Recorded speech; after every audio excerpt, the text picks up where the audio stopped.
1300 BC, two great empires battle for regional dominance.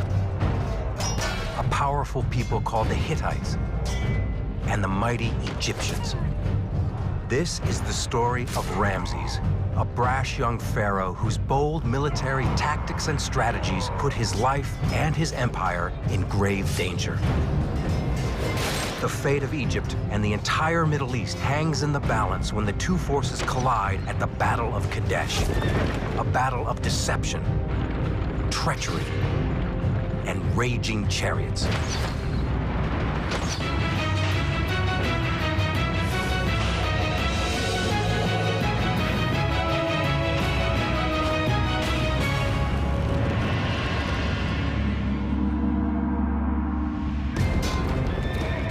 At Kadesh, 17,000 Hittites face off against 20,000 Egyptians.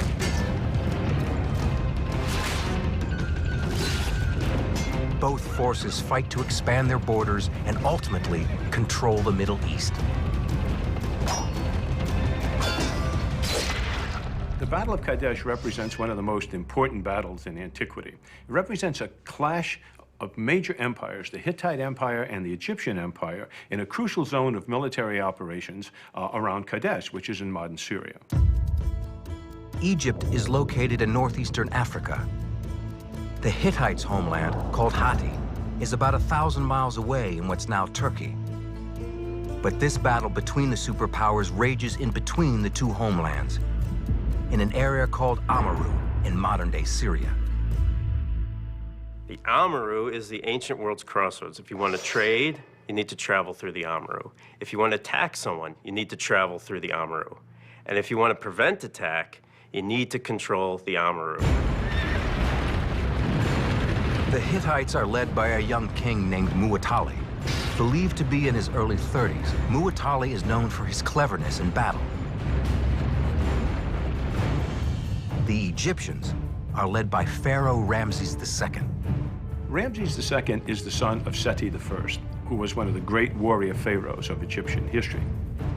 Ramses comes to the throne at about age 22, 23, and sees himself in that long tradition of warrior pharaohs. Indeed, like the great warrior pharaohs who preceded him since the establishment of the Egyptian Empire 200 years earlier, Ramses sees himself as actually the personification of the Egyptian military tradition to accomplish two things. One, to make sure that Egypt never again is threatened, that Egypt is safe, and secondly, to expand the borders of the empire against Egypt's enemies.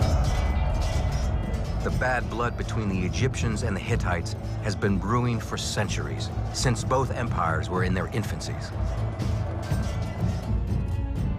Egypt emerged around 3200 BC as a collection of feudal settlements along the fertile Nile River Delta. Over the course of several thousand years, it grew and spread, but remained at peace with its neighbors, which had its advantages and its disadvantages. The advantage of having a country that's prosperous and at peace for so long is it becomes incredibly well developed in terms of the arts, engineering, architecture, painting, poetry, and religion. It's amazing from that perspective. The disadvantage is the world is spinning on around you. New technological developments are occurring, and you're not part of that deal. And as long as you don't have to interact with the outer world, it'll work. What happened in 17th century or 1650 BC is the Egyptians got the rudest surprise of their life. The surprise is an attack by northern invaders called the Hyksos. The Hyksos come from the city-states of Canaan and Syria. These northern invaders sweep into Egypt on a bloody path of destruction. Egypt was almost hermetically sealed from the greater influences of the outside world, so the invasion came as an incredible shock. It shook Egyptian society to the core and changed it forever. The Hyksos occupy Egypt for nearly 80 years. Finally, the Egyptians rebel and fight a 30-year-long war of liberation. They eventually succeed in driving the Hyksos out, but the northern influences remain. One of the positive consequences of the occupation of Egypt by the invaders from the north was the transfer of their superior military equipment into the Egyptian army. The Egyptians adopt the use of new hand-to-hand fighting weapons and a new way to maneuver around the battlefield, the two-man war chariot. But the Egyptians not only use the chariot, they improve it. The Egyptians essentially made three major changes to the chariot, which revolutionized its application in warfare. The first of these was to move the axle and wheel from the center of the chariot, as is the case of the northern invaders, back to the rear of the chariot. The axle is about 3.5 feet in length, set back as far as possible for greater balance, speed, and maneuverability. The chariot's cab is about 3 feet wide, 1.5 feet deep, and 2.5 feet high. The frame is made of wood, steam-bent ash or elm, covered with animal hide or reeds. The floor of the cab is made of flexible layers of leather or specially woven cloth to help the archer balance and absorb shock. The Egyptians also replaced the Hyksos 4-spoke wheel with a 6-spoke wheel. This seemingly simple change made for a much stronger wheel, a wheel better able to withstand speeds of up to 12 miles an hour along bone-jarring, uneven terrain. And probably one of the most amazing technological innovations was the creation of what's called a U-joint, where the pole of the chariot coming off the horses joins the cab of the chariot. Because this joint is able to move and isn't locked in place, it can absorb a lot of shock. This not only ensures the integrity of the chariot, but it makes the ride more stable for the men inside. You put this all together, and you end up essentially with the Egyptians having changed the machine to such a degree, it would be the equivalent of essentially having a superior modern main battle tank on the field. The chariot represented a huge step in warfare because it brought mobility to war. And of course, it also became a sign of status. If you were a nobleman, you wanted to be a chariot warrior. The individual chariot squad consists of 3 men. The driver navigates the horse and machine across the battlefield. The archer must be skilled enough to launch arrows from a moving platform at speeds of up to 12 miles an hour. The runner runs alongside the chariot. He serves both an offensive and defensive purpose. As a defender, he protected his chariot from opposing runners, but he would also attack enemy chariots, dragging warriors out of their machines and slaughtering them. In modern warfare, you never send in tanks without infantry support. That's exactly what this is like. The runner fights with the bronze sickle sword. About 3 feet long, the sword weighs approximately 2 pounds. It can be swung with enough force to slice off an arm or a head in one chop. The runner may also be equipped with a 6-foot spear. The shaft is made of wood, the tip razor-sharp bronze. After revamping their fighting force, the Egyptians develop a new strategy. Attack the enemy first, ask questions later. They would put this strategy into action some 30 years after their liberation from the Hyksos. When Egypt had secured her own domestic position, had rebuilt her army, she turned to the north for revenge. And at that point, you have the formation of the Egyptian Empire and the beginning of its expansion to the north into Canaan and what is now Lebanon and Syria.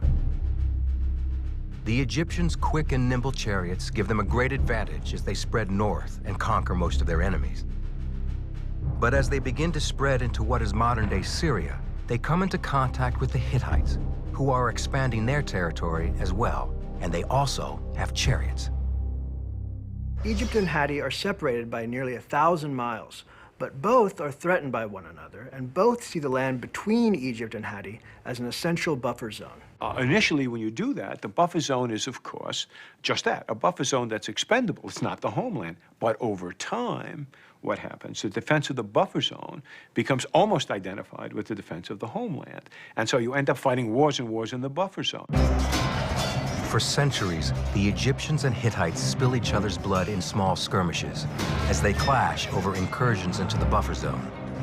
Sometimes it's an infantry fight, but other times, the chariots engage. When people think about chariot warfare in the ancient world, what they imagine is lines of chariots either smashing into enemy infantry or lines of chariots smashing into another line of enemy chariots, okay? That's not how it worked. A little thinking will show you that horses will not charge against a phalanx of infantry spears, and there wouldn't be much point in trying to slam into an enemy chariot. More commonly, the way chariots were used when they were used against chariots was essentially in a kind of swirling combat. The lines would attack towards one another, but they would never really get in contact. The object would be for the archer on each chariot to pick off the archer or driver or horse of the other chariot. As they pass by, or in military terms, what's called en passant, as they pass by one another. Then they would wheel around, whirl around, and come back at one another. Sometimes not at the same target, but picking the closer target. While the two-man Egyptian chariot is light and mobile, the Hittite chariot is a larger, heavier, and slower machine. The axle is positioned in the center of the carrying platform. This reduces speed and stability, but allows a great advantage: the ability to carry a crew of 3. Now, the charioteer, archer, and runner can all ride together into battle. Some historians believe this innovation was developed years earlier after the Hittites defeated another enemy, the Mitanni, who had lived in the area between the Tigris and Euphrates rivers. In addition to ridding themselves of an enemy, the Hittites gained the famed Mitanni military horse trainer named Kekuli. Kekuli changes the future of chariot battle using a surprisingly simple technique. What Kekuli did was to write a training manual on how to train horses to be stronger and able to pull heavier loads. This was huge because it enabled the creation of a completely new chariot and a new way to fight with chariots. With two-man chariots, the runner had to obviously run alongside. This inhibited how fast and how far they could travel, because obviously the runner, who was the chariot's main defense, would be completely exhausted. But Kekuli-trained horses were able to pull a larger chariot with 3 men inside. The Egyptians and Hittites have each improved and perfected their own chariots into lethal weapons. And after hundreds of years, the showdown between these two great chariot cultures will erupt when Pharaoh Ramses meets his adversary on the plains of Kadesh.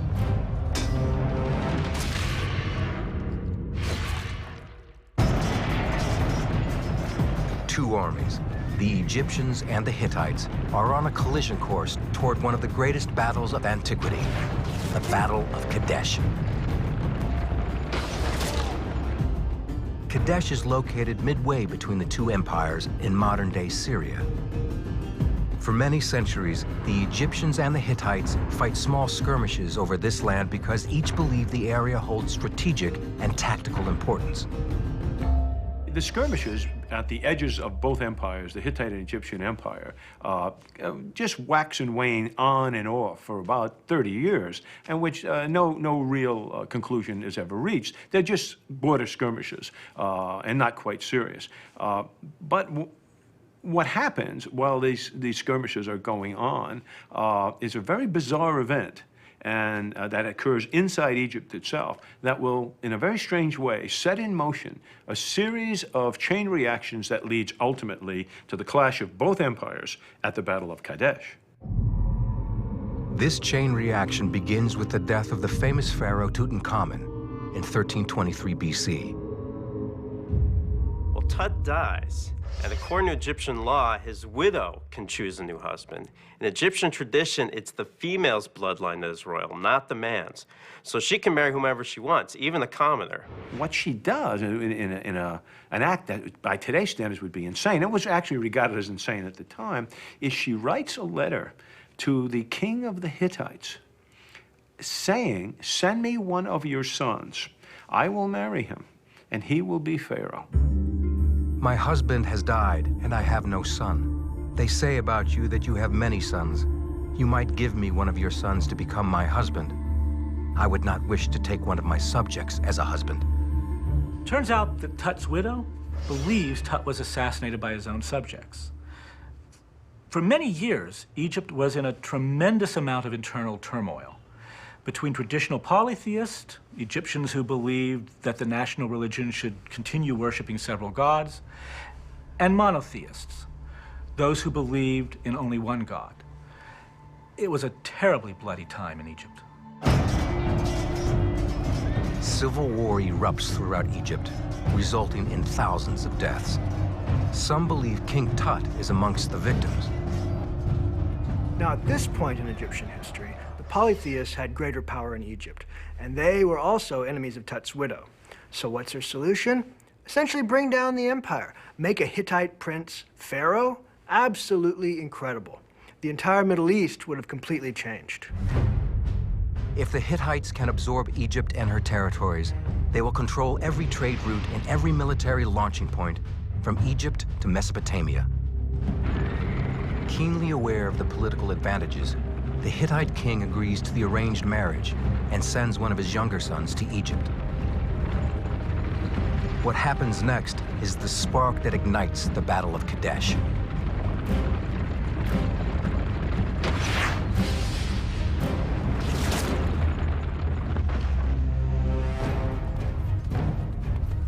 Egyptian enemies of Tut's widow discover the marriage plan and ambush the Hittite prince.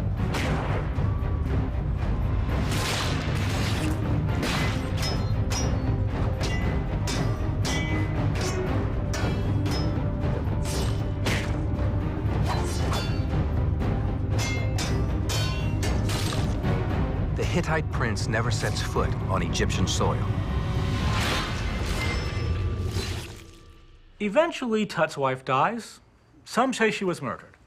But the bigger point is how the Hittites reacted to the assassination. As you can imagine, the Hittite king is furious. The Hittite king is the great warrior Shuppiluliuma, and he's enraged.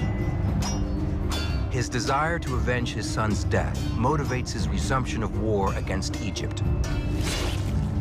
But this isn't the only reason. Shuppiluliuma isn't stupid. He's not going to allow the death of his son to drive the empire's foreign policy. It is, however, a good excuse to start fighting again over the valuable Amurru region. Shuppiluliuma leads his forces against Egypt for nearly a decade. But around 1322 BC, the Hittite king is killed. Not by the blade of an enemy's sword, but by an invisible enemy, far more deadly. One incident in which Egyptian garrison was overrun by Hittite troops who took some prisoners and apparently transported the prisoners back to the Hittite homeland in modern-day Turkey. It seems, or at least there's some evidence to suggest, that some of the prisoners had been infected with some kind of a plague. And the plague not only infected some of the soldiers of the Hittite army, but spread throughout Anatolia and much of the Middle East, with the consequence is that the death rate was so high. Indeed, the king himself died of this disease. After Shuppiluliuma dies, the skirmishes between the Egyptians and the Hittites slow down significantly. It is during this period of relative stability, around 1300 BC, that Pharaoh Ramses II comes to power. Only in his mid-20s, Ramses is a warrior king with a reputation for being brash and cocky. He understands that to protect Egypt, he must occupy the buffer zone to the north. Ramses comes from a military tradition, and he sees himself not only as the pharaoh of the period of time in which he rules, but as a continuation of that tradition of great warrior pharaohs that has come into existence since the Egyptian empire was formed 200 years earlier. So when you look at trying to get inside of his head, what you're looking at as a person who sees himself not only as a great warrior, but a man whose primary function, primary purpose, primary reason for existence is to protect Egypt. 5 years into his reign as pharaoh, Ramses launches an attack against the Hittites. He leads 24,000 soldiers north up the coast road toward Gaza. His force is divided into 4 divisions, all named after Egyptian gods: the Amun, the Ra, the Ta, and the Seti. Each division is made up of 6,000 soldiers, 5,000 infantry, and 500 two-man chariot teams. The Hittites learn of the Egyptian movement and immediately counter with a force of about 17,000 who travel south from Hatti. Their general is the grandson of Shuppiluliuma, King Muwatalli. Like Ramses, Muwatalli is also a battle-hardened warrior. We don't know much about Muwatalli, but the texts suggest he was a good thinker. He fought with his head and had a good strategic mind. He went into these battles with a game plan, and he stuck to it. In many ways, he was a perfect foil to Ramses. Both forces are heading toward the city of Kadesh. While controlling the city is not the end goal for either army, whoever controls Kadesh will have an easier time conquering the entire Amaru region. Kadesh is built atop a small rise near the mouth of the Orontes River Valley. The city is surrounded by casement walls, 2 50-foot-high parallel walls, each about 400 yards long, roughly the length of 4 football fields. The important thing about Kadesh is that its walls are faced with limestone. And although its walls are casement walls, its walls are faced with limestone. Why this is important, and very important for 200 years of the Egyptian attempts to push the Syrians and the Hittites north, the problem was they couldn't take the cities. And the reason why they couldn't take the cities is because the battering ram, the effective battering ram against stone, was unknown. It did not make its way into the Middle East until the 8th century. Ramses wants to get to Kadesh first, so he can avoid having to attack the stone-walled city. But when he finally does reach the city, he is in for the biggest surprise of his life. The Egyptian pharaoh Ramses II leads 24,000 soldiers to attack the Hittites. They are on their way to the Amaru, a strategic buffer zone between the 2 empires. Near the town of Byblos, Ramses divides his force. He personally leads 3 divisions, the Amun, the Ra, and the Ta, up the Litani River. These 18,000 soldiers will approach the strategic city of Kadesh from the south. He sends 6,000 of his troops, the Seti division, north along the coast. They'll cross the Lebanon mountains and approach Kadesh from the northwest. What Ramses intends is essentially a pincer movement against the city. The larger force up the valley comes in this way, and what happens coming from the west is a smaller force at the city of Kadesh. So that's the strategic plan. This is a massive undertaking. Ramses' army takes up 15 miles of road on the march at 4 abreast. Some 4,000 mules and donkeys are needed as transport. Each soldier requires 3 pounds of grain made into bread each day, 8 to 9 pints of water. On a march like this, lasting over a month, about 17% of the manpower would be lost to sprains, broken bones, lung infections, things like that. It's quite a feat to move an army of over 20,000 men some 500 miles and arrive in fighting condition. After a grueling 40-day march, Ramses and his 3 divisions make camp 10 miles south of the city of Kadesh, near the forest of Rabawi. But to say that Ramses' 3 divisions all camped together isn't quite accurate. Yes, they all stopped at the same time, but there are a lot of troops. So the guys at the back were 15 miles away from Ramses in the front. Ramses is now pretty deep into the Amaru, and the Hittites could be anywhere. Whether he fails to send reconnaissance scouts up ahead or they don't discover anything, Ramses has no information as to the Hittite whereabouts. Near Ramses' camp, Egyptian patrols capture 2 local Bedouins, hoping to learn the location of the Hittite army. We know from temple inscriptions that Ramses had a pet lion that he took with him on campaigns. It's been suggested that the lion was used to, how should I put this, encourage cooperation. According to the Bedouins, Muwatalli and the Hittites are still 100 miles away to the north of Kadesh at Aleppo.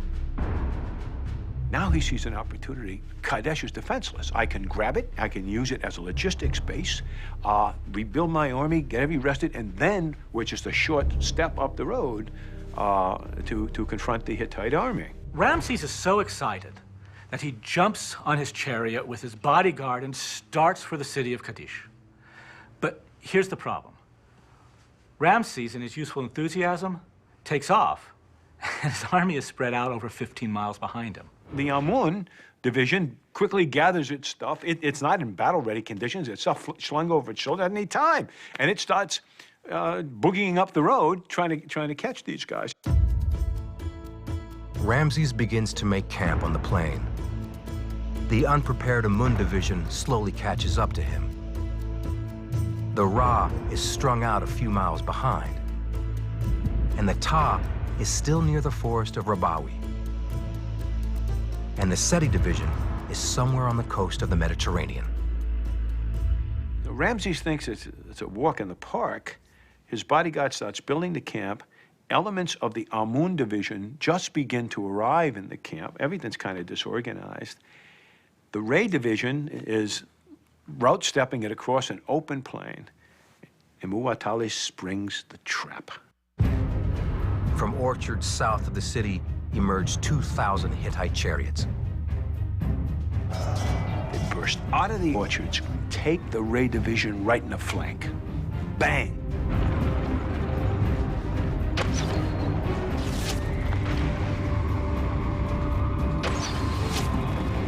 Just imagine turning to see thousands of Hittite chariots.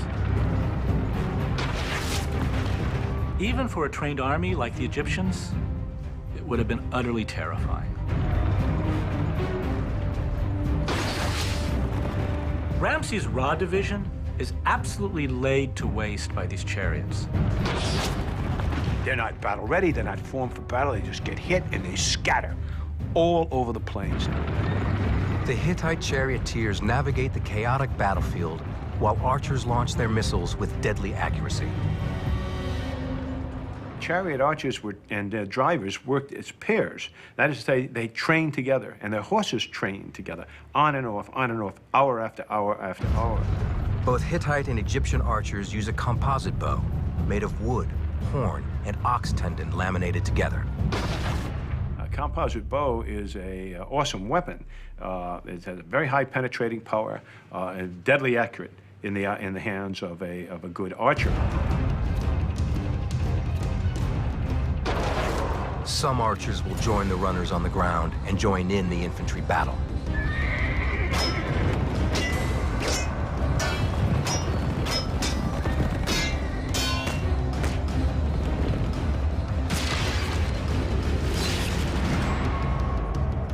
Some historians believe that the Hittite king Muwatalli is already inside Kadesh and has orchestrated this surprise attack. The Bedouin story, a lie. Ramses' army, blindsided. Muwatalli's plan, brilliant. In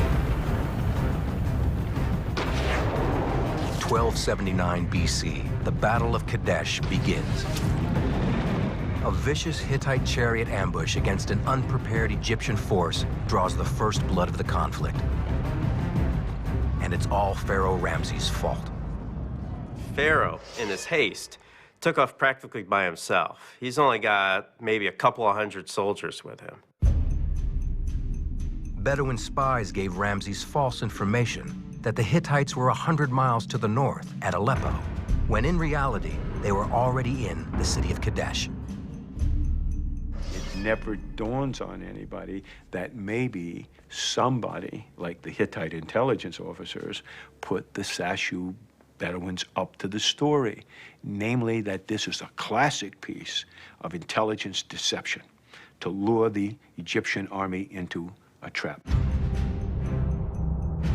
As Ramses sped off to claim the city, he left his force unprepared and strung out behind him for 15 miles.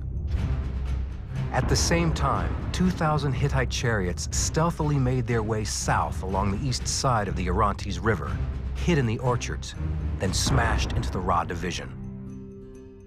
One of the things that happens on a battlefield is as tactics and situation changes, what happens is, if you're not careful, you let operational success drive strategic goals. You start changing the goals. It's a basic mistake. And in this case, that's exactly what happened with Ramses. Given the opportunity suddenly to grab Kadesh, he could hardly resist it. And he took it and fell right into the Hittite trap. Some historians believe that the key to Muwatalli's successful ambush is the three-man chariot. Because of specially trained horses that possess greater endurance, the Hittite chariot can carry the charioteer, the archer, and the runner. This allowed the chariot force to travel the approximately 2.5 miles from the city to the orchard quickly, without exhausting the runners, the chariot's main defense. Chariots aren't supposed to be able to move like this. The ancient world has never seen chariotry like the Hittites bring to bear at Kadesh. I firmly believe that the three-man chariot innovation completely changed warfare. And I really believe that at Kadesh, the Hittite surprise attack was directly related to this type of chariot warfare. The surprise attack slaughters thousands of Egyptian soldiers. Ramses watches the carnage from his camp. Ramses is about 2 miles to the north of the ambush site. His only defense is the disorganized Amun division on the outskirts of his camp. About 15 miles to the south is the 3rd Egyptian division, the Ta.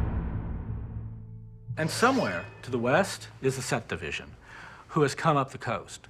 So Ramses is in real trouble because his army is so spread out.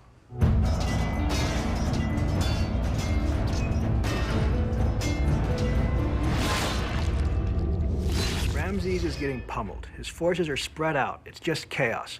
I mean, if the Egyptians get to Ramses, this could cripple the Egyptian empire. And Ramses is the Hittite chariot force's next target. The Hittite chariots turn north and take dead aim on Ramses' half-built, disorganized camp, where the Amun division is just stumbling into camp, trying to keep up. And bang! They smash right into the camp, dismount from their chariots, and this terrible infantry battle erupts.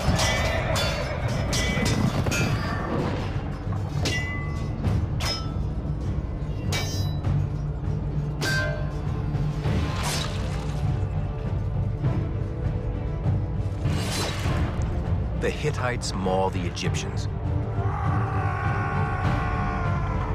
To make matters worse for Ramses, many of his elite chariot teams desert the battlefield, abandoning their king in his most desperate hour. But suddenly, the Hittite advance toward Ramses' camp slows. Instead of continuing to charge toward the Egyptian pharaoh, many of the Hittites stop and begin looting the camp. But that's not even the real problem. The real problem is the Hittite infantry is nowhere to be seen on the battlefield, and that will prove costly. 10,000 Hittite infantry and 1,000 reserve chariots wait on the east side of Kadesh. To have 10,000 infantry doing nothing doesn't make much sense. Muwatalli has Ramses against the ropes, and he should commit his infantry to knock him out. But Muwatalli does not deploy his infantry.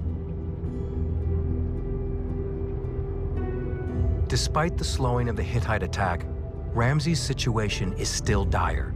He has no choice but to take matters into his own hands. Now, Ramses is no weekend warrior or a spoiled prince. He's led his army into this trap, and he's prepared to lead his remaining troops out. So he and some of the elite infantry guard, and pretty much all that's left from the Amun division, march into the fray. You know, people say he was a braggart or whatever, but he was one hell of a soldier. What he does is he rallies what chariots he has, rallies his army around them, and literally takes a section of the attack to the northeast, which probably was the weakest area, and attacks it.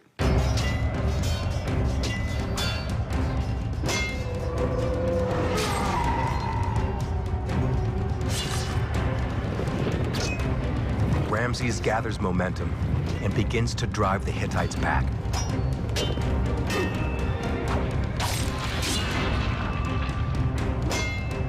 But his forces are too scattered to make a significant impact. Muwatalli still has the advantage. He can end the battle by deploying his 10,000 reserve infantrymen. Now is the time. You got him by the nose, kick him in the ass. Now's the time for Muwatalli to commit his infantry. Muwatalli is about to make one of the most important decisions of his life, a decision that will determine the course of history.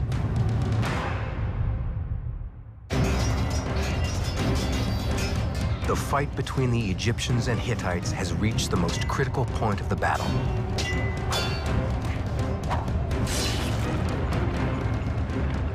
An initial chariot attack has turned into an infantry fight on the plains of Kadesh.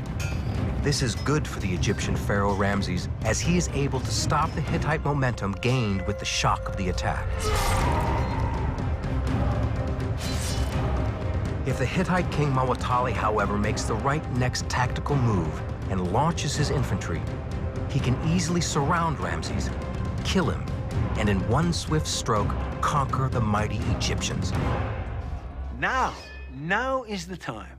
You got him by the nose, kick him in the ass. Now's the time for Muwatalli to commit his infantry. Commit it across the northeast, commit it across the ford, northeast of the city, and it would have been all over. Chariots coming up from the south, infantry from the north. They got the commander. It's over. He doesn't do it. He does nothing. And so the Hittite attack bogs down. It's essentially trapped in the camp fighting an infantry battle. It's given away its advantages in shock and mobility. It's stuck in an infantry battle. He has a hammer fist of infantry and he doesn't commit it. Muwatalli's failure to deploy his infantry remains a colossal mystery to scholars. Ramses, however, is still in trouble. Despite being stuck in an infantry battle, the Hittites fight furiously.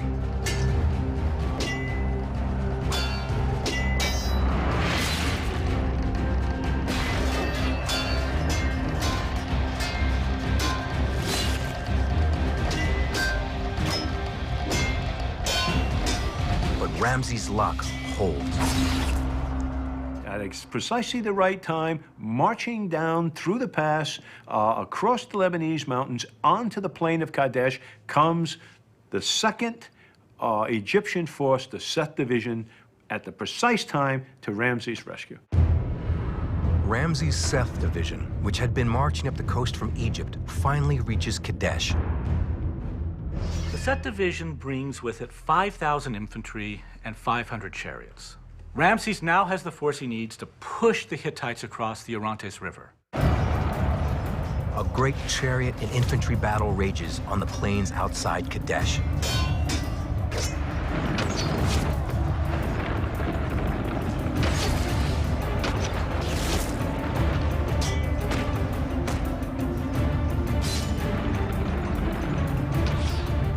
But because of the crowded battlefield, the more mobile Egyptian chariots are able to maneuver more easily and get the best of the Hittite chariots.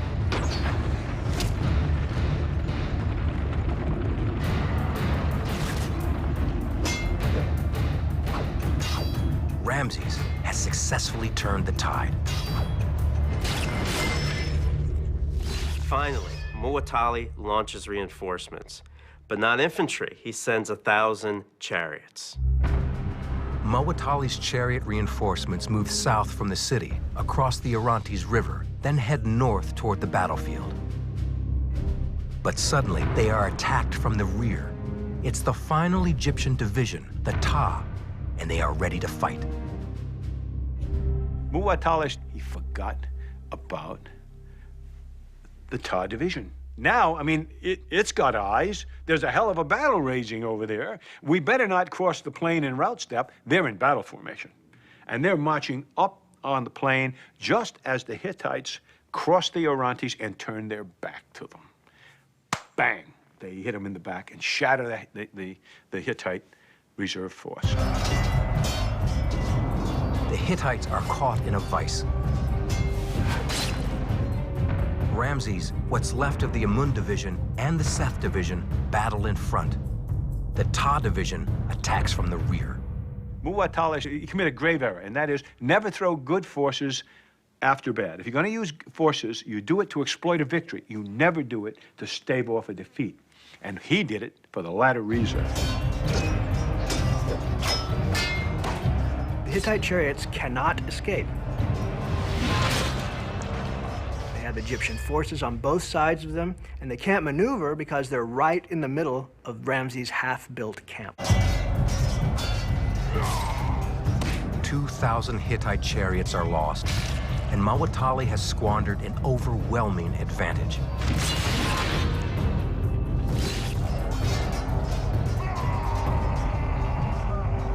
But despite Ramses' ability to turn the battle around, the Egyptians have also suffered badly. Most of the Amun division is probably dead. A good part of the Ray division is killed, certainly scattered. So he lost half his force. And a goodly number, at least two divisions of organic chariots, just 1,000 machines, maybe more. So it's been a bad day at Black Rock all around. The sun sets on the battlefield, dead and dying horses and individuals screaming. The Hittites retreat toward the base behind Kadesh. The Egyptians don't try to chase them. In the morning, Muwatallah sends a message to Ramses, like, this has gained no one anything. Let's just mutually disengage. We'll fight again another day. Ramses accepts. He has no choice. He has no hope of moving north of Kadesh. But that doesn't stop Ramses from claiming himself the victor. He engraves depictions of a great victory at the Battle of Kadesh on monuments throughout Egypt. Ramses records the Battle of Kadesh as a great personal victory, and of course, we have multiple sources in the archaeological record, so we know that he exaggerates. But if you consider that he ultimately saved himself and his army from what could have been complete annihilation, his version of the truth makes some sense. Before Ramses heads back to Egypt, he takes care of one final piece of business. Ramses assembled the chariot commanders of the units that had broken ran under attack, forced them to kneel in the dust with their hands tied behind their back, and personally beheaded some of the sons of the most powerful nobility of Egypt.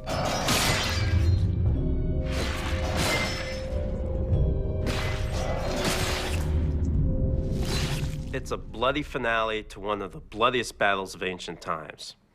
And Ramses makes sure that his army knows the price of failure. Ramses learns his lesson from the mistakes he made at Kadesh, but his flaws are all too common to history's great generals. George Armstrong Custer fell into a similar trap as Ramses did at Kadesh. He was chasing a group of Indians when he failed to detect the main force. Having driven off the smaller group of Indian raiders, he got ready to attack what he thought was a defenseless and small village. To his surprise, an enemy of greater strength took him on the flank. Unlike Ramses, Custer was killed, but the mistake and the tactics were the same. The two superpowers continue to fight over the strategic buffer zone for several years after the Battle of Kadesh. But in 1262 BC, the Egyptians and Hittites are forced into an alliance to combat a growing threat from what is now Iraq, the Assyrians. And that alliance lasted for almost a century. So in the same sense, perhaps like the Battle of Berlin in World War II marked the point where two superpowers met and essentially tolerated one another because they couldn't shove the other fellow off. Same thing is true of the Battle of Kadesh. The Battle of Kadesh might not have been the overwhelming victory that Ramses would have his people believe it was, but it tells the story of a brash young monarch who rushes into war, finds himself outsmarted, but claws his way back to save himself and his empire.